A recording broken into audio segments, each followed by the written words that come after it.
Selamat pagi. Halo, apa kabar pemirsa TVR Parlemen dimanapun Anda berada. Berjumpa lagi dalam program TVR 09.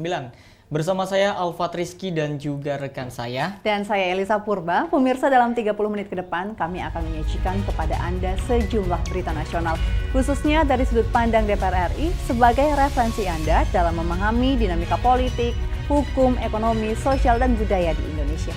Pemirsa TVR Parlemen, inilah TVR 09 selengkapnya.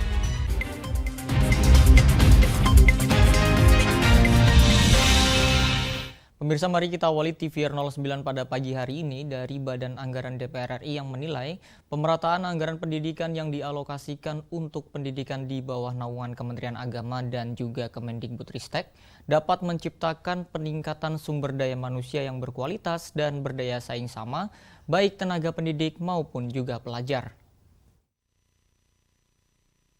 Dalam rapat kerja dengan Badan Anggaran DPR RI, pemerintah memaparkan fokus RKP pada tahun terakhir RPJMN, salah satunya pemerataan dan peningkatan kualitas pelayanan sektor pendidikan. Anggota Banggar DPR RI menekankan masih perlunya pemerataan anggaran untuk sektor pendidikan yang berada di bawah Kementerian Agama. Siti Mukaromah mengatakan berdasarkan capaian kerja pemerintah pada tahun sebelumnya, pemerintah masih memiliki pekerjaan rumah yang harus diperbaiki dan ditingkatkan di sektor pendidikan. Anggaran pendidikan yang dialokasikan untuk pendidikan di bawah naungan Kementerian Agama seharusnya sebanding dengan anggaran pendidikan di Kemendikbudristek. Hal itu untuk menciptakan peningkatan sumber daya manusia yang berkualitas dan berdaya saing yang sama, baik tenaga pendidik maupun pelajar.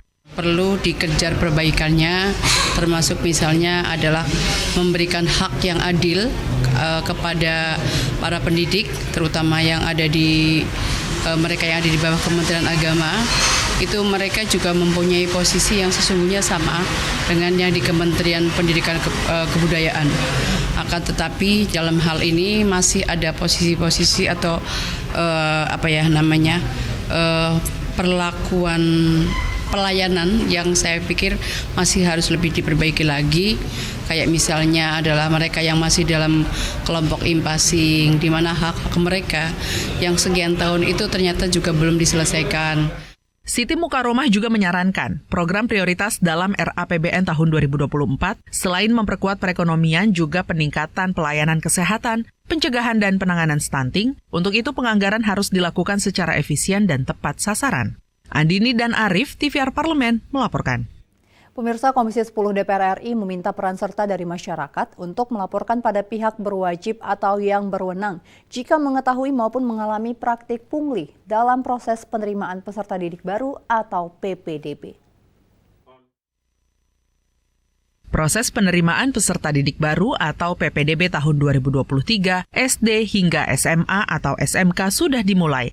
Terkait itu, anggota Komisi 10 DPR RI mengingatkan potensi praktik pungutan liar atau pungli dan mendorong Satgas Saber Pungli mengawasi secara ketat proses PPDB. Sofiantan meminta Saber Pungli menindak tegas jika menemukan praktik pungli dalam PPDB. Di samping itu, masyarakat juga perlu berperan serta dengan melaporkan pada pihak berwajib atau yang berwenang jika mengetahui maupun mengalami praktik pungli dalam PPDB. Menurutnya, pencegahan praktik pungli bisa dilakukan dengan mencontoh pelaksanaan SNBTN yang melibatkan KPK. Yang pertama tentunya Satgas Pungli yang sudah terbentuk itu harus senantiasa bisa memonitor kegiatan-kegiatan yang berkaitan dengan hal tersebut. Tentunya ada kriteria-kriteria yang harus dilihat. Misalnya kalau menerapkan dalam bentuk ujian, berarti bagaimana hasil ujiannya itu bisa di-upload secara transparan. Masyarakat itu harus berani melaporkan kepada pihak berwajib dan kemudian di dapil kami setiap masyarakat boleh melaporkan kepada anggota DPR RI. Bukan hanya praktik pungli dalam PPDB, Sofiantan juga mengajak masyarakat melaporkan penyalahgunaan program Indonesia Pintar atau PIP dan Kartu Indonesia Pintar Kuliah. Implementasi bantuan PIP dan KIP harus tepat sasaran dan transparan, meski harus diakui Kemdikbudristek terkendala belum update-nya data dari Kemensos. Helmi Darmawan, TVR Parlemen, melaporkan. Pemirsa, DPR RI menghimbau pemerintah untuk memberantas tuntas praktek pungli yang masih terus terjadi setiap pelaksanaan penerimaan peserta didik baru. Dan informasi selengkapnya akan kami hadirkan usai jeda. Tetaplah di TVR 09.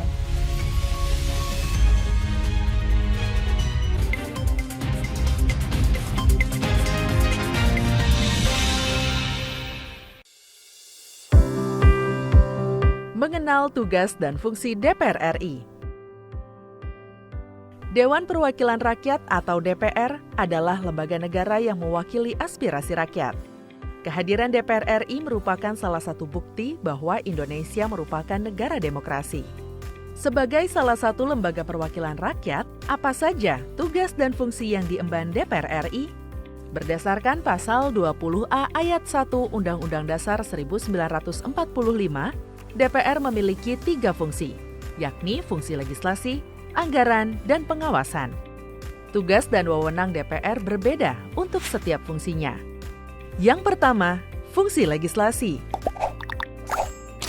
Menyusun program legislasi nasional atau prolegnas, menyusun dan membahas rancangan undang-undang, menerima rancangan undang-undang yang diajukan oleh DPD, membahas rancangan undang-undang yang diusulkan oleh Presiden ataupun DPD, menetapkan undang-undang bersama dengan Presiden, menyetujui atau tidak menyetujui peraturan pemerintah pengganti undang-undang yang diajukan oleh Presiden untuk ditetapkan menjadi undang-undang. Yang kedua, fungsi anggaran. Memberikan persetujuan atas rancangan undang-undang tentang APBN yang diajukan oleh Presiden. Memberikan persetujuan terhadap pemindahtanganan aset negara maupun terhadap perjanjian yang berdampak luas bagi kehidupan rakyat yang terkait dengan beban keuangan negara. Menindaklanjuti hasil pemeriksaan atas pengelolaan dan tanggung jawab keuangan negara yang disampaikan oleh BPK. Memperhatikan pertimbangan DPD atas rancangan undang-undang tentang APBN dan rancangan undang-undang terkait pajak, pendidikan, dan agama. Yang ketiga, fungsi pengawasan. Fungsi pengawasan, DPR bertugas melakukan pengawasan terhadap pelaksanaan Undang-Undang APBN dan kebijakan pemerintah, serta membahas dan menindaklanjuti hasil pengawasan yang disampaikan oleh DPD. Demikian penjelasan tentang tugas dan fungsi DPR menurut Undang-Undang. Informasi ini dipersembahkan oleh TV dan Radio Parlemen, Biro Pemberitaan Parlemen, dan Sekretariat Jenderal DPR RI.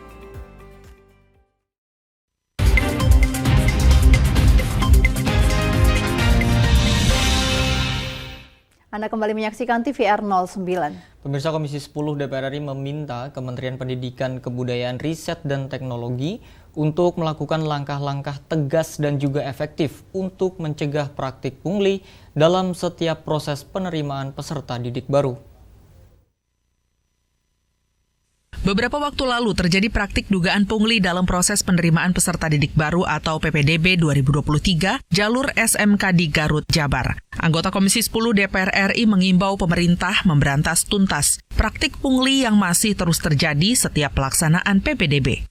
Sodik Mujahid mengungkapkan praktik pungli agar calon siswa diterima masuk di sekolah tertentu sangat tidak dibenarkan. Aparat penegak hukum perlu lebih giat dan proaktif memberantas praktik pungli, bukan hanya saat PPDB di tingkat sekolah, melainkan juga penerimaan mahasiswa baru perguruan tinggi.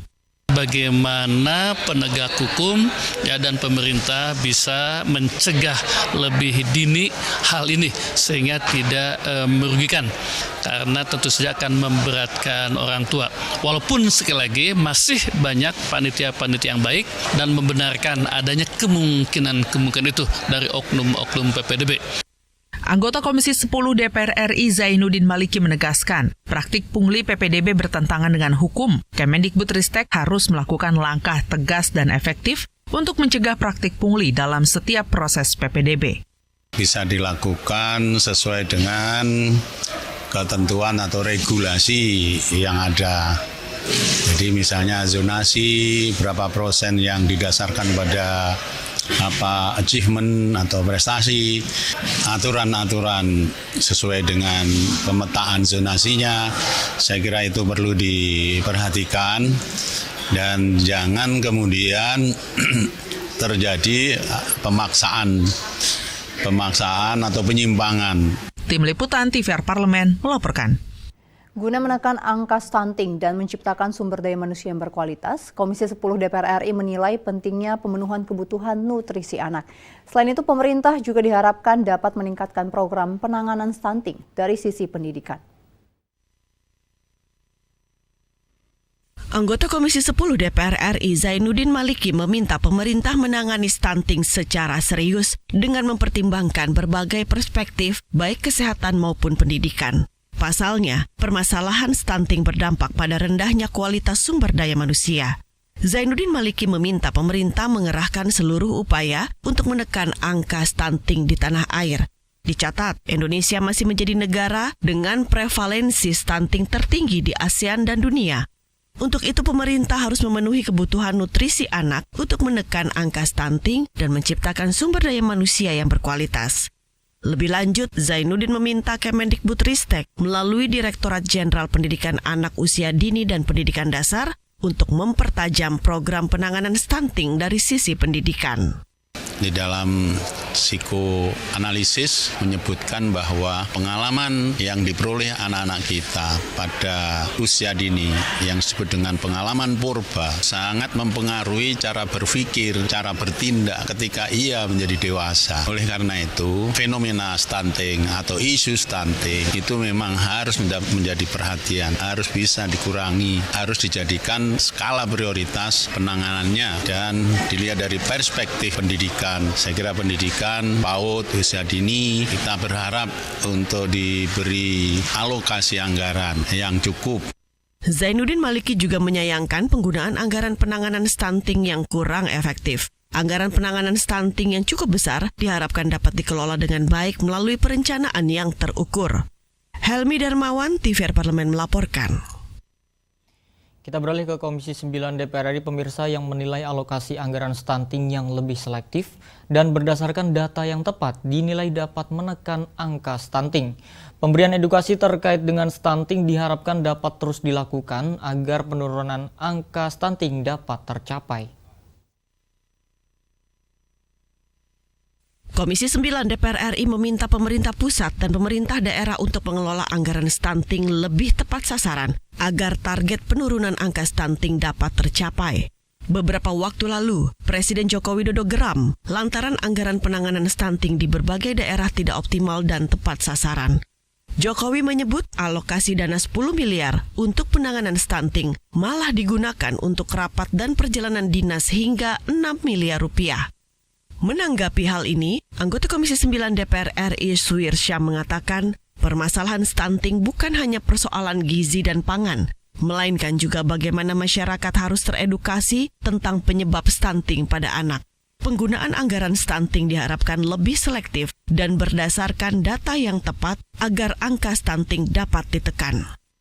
Biaya yang dikeluarkan oleh Kemenkes maupun Kementerian Sosial untuk penanganan stunting ini memang perlu perhatian lebih lanjut kegunaannya. Jadi mungkin di sini Pak Presiden menyoroti ya, nampaknya tidak kelihatan, sedangkan anggaran habis juga. Jadi perlu ya, Komisi 9 perlu Kemenkes atau Kementerian Sosial atau kementerian terkait di dalam penanganan stunting ini perlu hati-hati dan harus lebih mengena tindakan-tindakan itu sesuai dengan program ya. Suwir Syam berharap edukasi terkait stunting dapat terus ditingkatkan. Selain peran Kementerian Kesehatan, perlu pelibatan tokoh masyarakat agar penurunan angka stunting tercapai. Rifki Makdudi, TVR Parlemen melaporkan. Pemirsa, penerimaan peserta didik baru atau PPDB seluruh tingkat sekolah telah dibuka dari bulan Juni hingga Juli 2023. Namun pada saat ini marak terjadi dugaan praktik pungutan liar selama proses PPDB. Informasinya akan kami hadirkan usai jeda, tetaplah di TVR 09.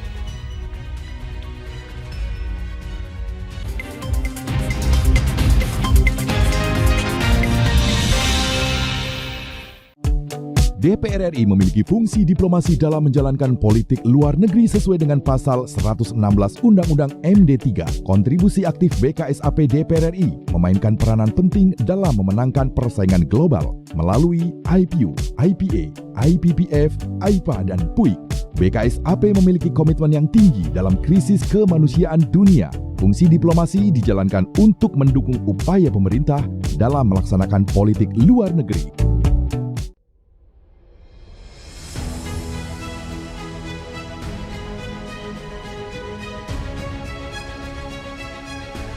Pemirsa TVR Parlemen, inilah TVR 09 edisi Rabu. Optimis, Indonesia mampu mengatasi ancaman tersebut. Serangkaian peristiwa penting setiap hari di Indonesia. Kami pilihkan topik-topik terkini dengan menyajikan fakta yang dapat dipercaya.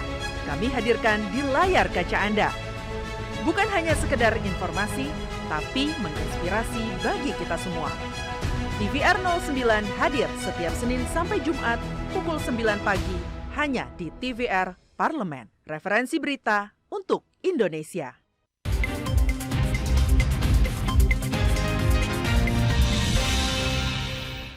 Anda kembali menyaksikan TVR 09. Pemirsa, DPR RI meminta pemerintah untuk menindak tegas praktek pungutan liar selama proses penerimaan peserta didik baru di sekolah. Pemerintah selaku penyelenggara PPDB diminta untuk mengantisipasi sejumlah potensi masalah kecurangan yang mungkin saja terjadi. Dan pemirsa, untuk mencegah kecurangan tersebut, DPR RI menilai pentingnya peningkatan transparansi proses atau mekanisme PPDB serta memperketat pengawasan melalui kolaborasi dengan pengawas eksternal dan berbagai elemen organisasi publik. DPR RI pun berharap PPDB dapat menjadi salah satu refleksi wajah dunia pendidikan yang diharapkan dapat mencetak generasi bangsa berintegritas, juga harus datang dari seluruh elemen yang betul-betul berkomitmen menjaga kemurniannya. Dan pemirsa, mari kita simak informasi selengkapnya dalam segmen editorial Parlemen berikut ini.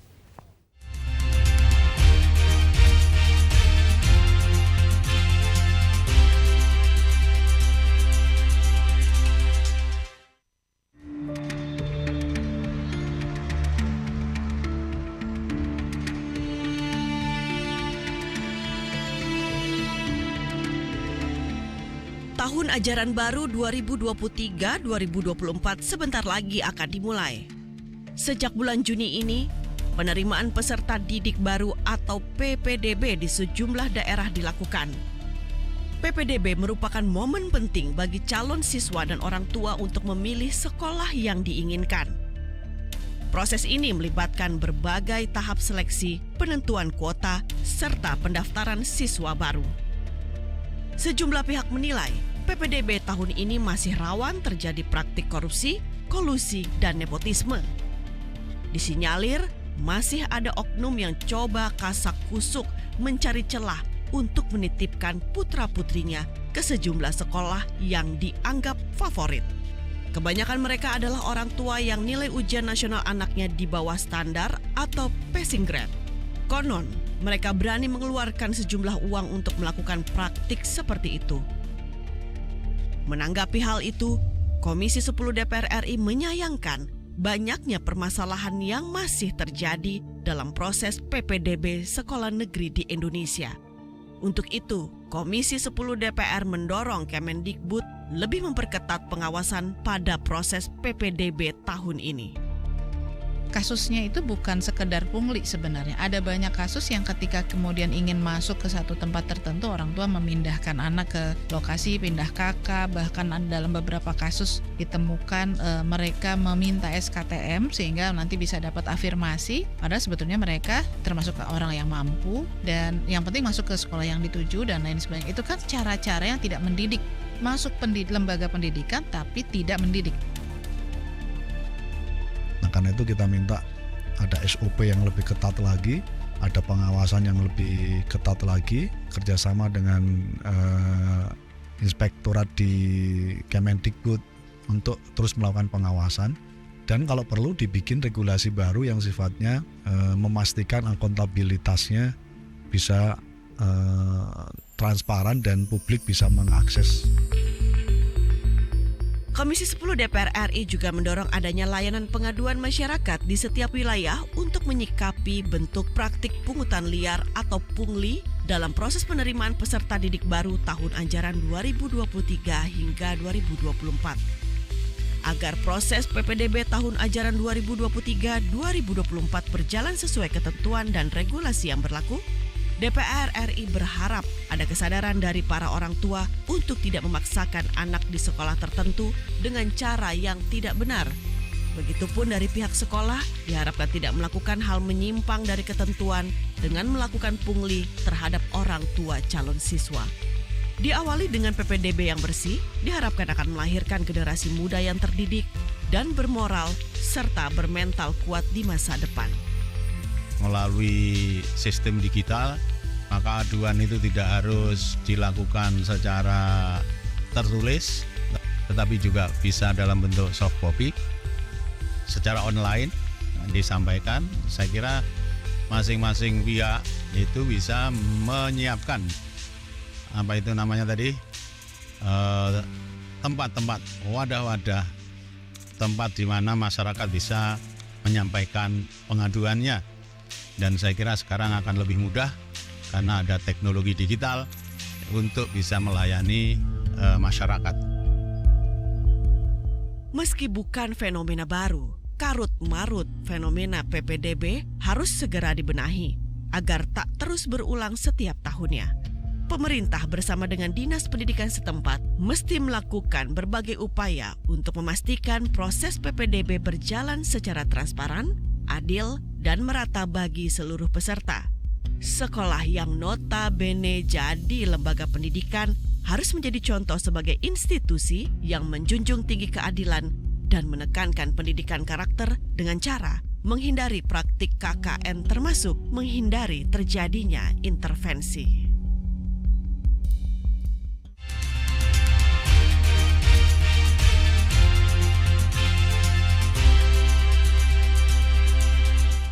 Nah pemirsa, bagi umat muslim, kota Mekah dan Madinah di Arab Saudi tentu merupakan kota yang sangat familiar nih. Karena kota ini memiliki arti penting dalam agama Islam. Ya, setuju Alicia, karena memang kedua kota tersebut selain untuk tempat ibadah dan juga kota ini memiliki sejumlah hal menarik dan menakjubkan yang bahkan memenangkan rekor dunia. Nah tentunya kita penasaran ya. Informasinya akan kami hadirkan sesaat lagi pemirsa, tetaplah di TVR 09.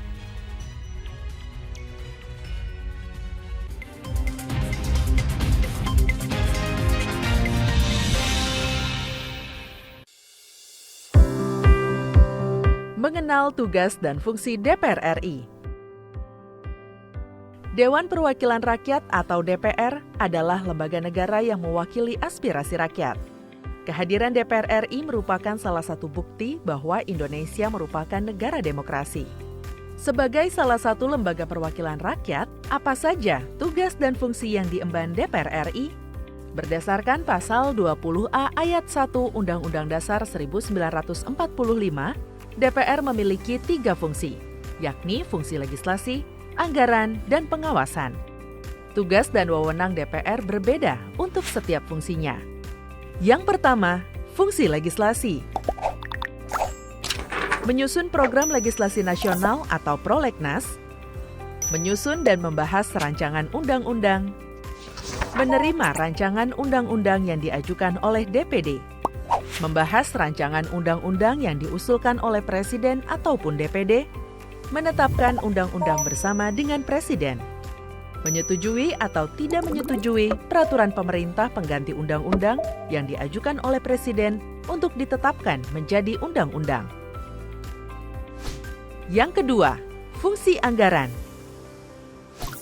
Memberikan persetujuan atas rancangan undang-undang tentang APBN yang diajukan oleh Presiden.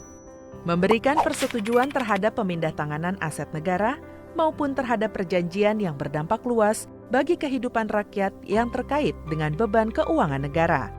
Menindaklanjuti hasil pemeriksaan atas pengelolaan dan tanggung jawab keuangan negara yang disampaikan oleh BPK. Memperhatikan pertimbangan DPD atas rancangan undang-undang tentang APBN dan rancangan undang-undang terkait pajak, pendidikan, dan agama. Yang ketiga, fungsi pengawasan.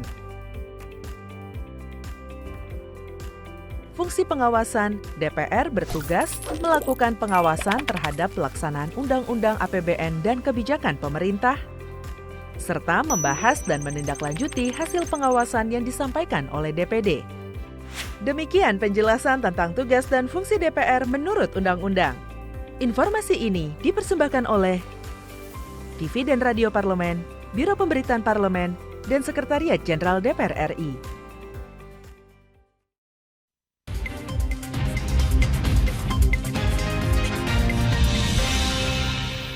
Anda kembali menyaksikan TVR 09. Ya, Elisa dan juga pemirsa, memang jika pada umumnya Mekah dikenal sebagai tanah suci karena terdapat Masjidil Haram serta Ka'bah yang merupakan simbolnya, maka Madinah merupakan tanah suci karena terdapat Masjid Nabawi yang merupakan pusat dari kekuasaan Islam. Nah, memang kedua masjid ini memiliki pesona yang sangat indah juga ya, Alfat, dan juga kuat. Namun tidak hanya itu, karena ini terlihat dari bangunannya ini kokoh, besar, juga kuat sekali. Ya. Tapi kedua masjid ini memancarkan sinar keagungan Allah Subhanahu wa taala dan sinar Muhammad sallallahu alaihi wasallam, dan Masjidil Haram memancarkan keagungan Sang Khalik, sedangkan Masjid Nabawi menggambarkan kebesaran Muhammad. Nah, tentu kita penasaran, kan kita akan lihat informasi selengkapnya dalam segmen Intips, informasi dan tips untuk Anda.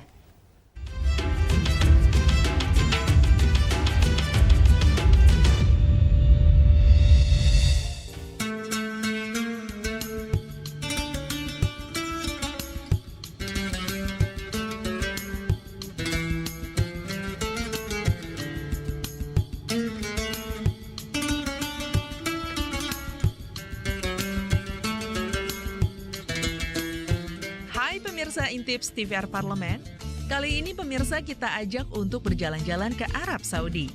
Tahu nggak, hubungan Indonesia dan Arab Saudi sudah terjalin cukup lama loh pemirsa.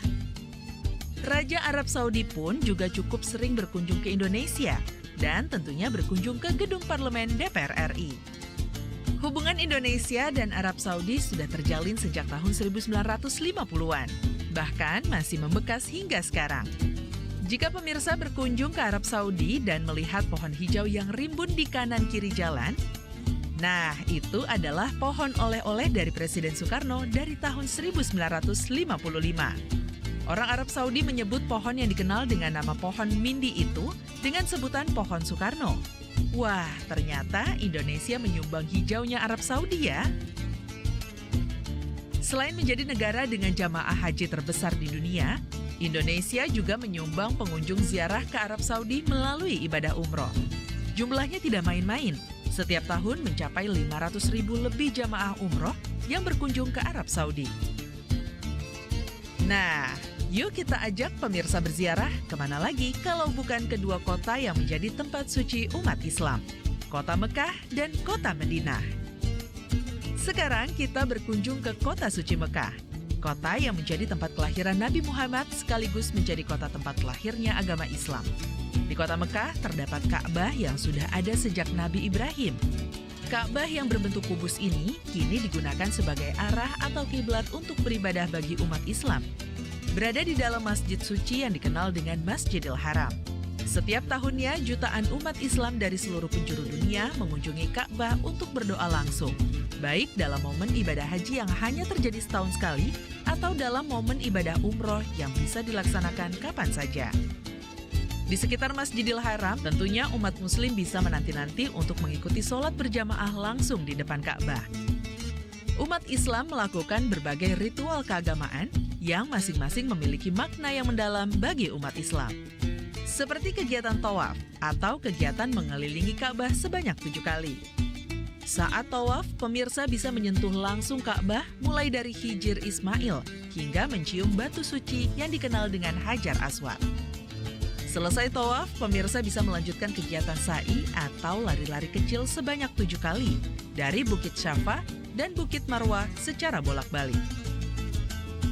Kegiatan sa'i ini mengingat perjuangan Siti Hajar, istri dari Nabi Ibrahim, untuk mencari air bagi anaknya Nabi Ismail. Perjuangan Siti Hajar inilah yang kemudian menjadikan Masjidil Haram menjadi kota suci sejak dahulu. Karena di daerah tandus Mekah ini akhirnya mengalir air suci yang dikenal dengan mata air Zam-Zam. Di Mekah, untuk mengetahui sejarah peradaban Arab Saudi, Pemirsa bisa berkunjung ke Museum Al-Amaudi. Museum yang menyajikan keunikan warga Arab Saudi dilihat dari sisi gaya hidup atau kebiasaan masyarakat Arab Saudi. Dari kota Mekah, kita mengunjungi satu lagi kota suci umat Islam di Arab Saudi. Di mana lagi kalau bukan kota Nabi, yaitu kota Madinah. Di kota Madinah inilah sejarah mengukir peradaban bagi umat Islam. Nabi Muhammad wafat di kota Madinah, kota yang dia bangun menjadi kota modern Islam pertama di dunia. Di kota Madinah terdapat Masjid Nabawi. Di dalam masjid terdapat beberapa tempat suci sekaligus bersejarah. Di antaranya adalah makam Nabi Muhammad yang dikenal sebagai Raudah. Selain itu, di dalam Masjid Nabawi juga ada mimbar Nabi. Di sini konon dulu Nabi Muhammad melakukan dakwah kepada masyarakat Madinah. Karena dakwahnya yang penuh cinta kasih, masyarakat Madinah berbondong-bondong masuk Islam hingga kini menyebar ke seluruh penjuru dunia. Masjid Nabawi adalah masjid yang sangat indah dengan ornamen Islam yang sangat menarik. Di Masjid Nabawi, pemirsa bisa beribadah dengan sangat nyaman dan khusyuk karena lingkungan Masjid Nabawi yang berkesan modern dan Islami.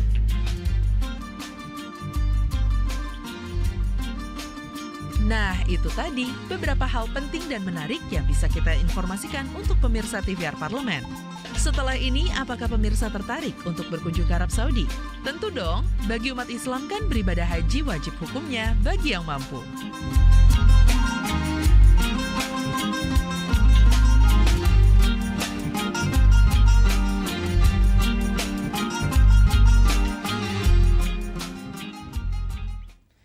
Baik pemirsa, di penghujung acara kami informasikan kepada Anda sejumlah agenda DPR RI pada hari ini, Kamis 22 Juni 2023. Pemirsa, pada pukul 10 waktu Indonesia Barat, ada Komisi 7 DPR RI yang mengadakan rapat dengar pendapat dengan Sekjen Kementerian ESDM yang membahas mekanisme pengadaan Barjas Infrastruktur 1 dan 2. Dan kemudian pada pukul 14 waktu Indonesia Barat, ada Komisi 7 DPR RI yang menggelar rapat dengar pendapat dengan Dirjen Minerba, PT Antam membahas terkait dengan progres Blok Mandiodo di Sulawesi Tenggara.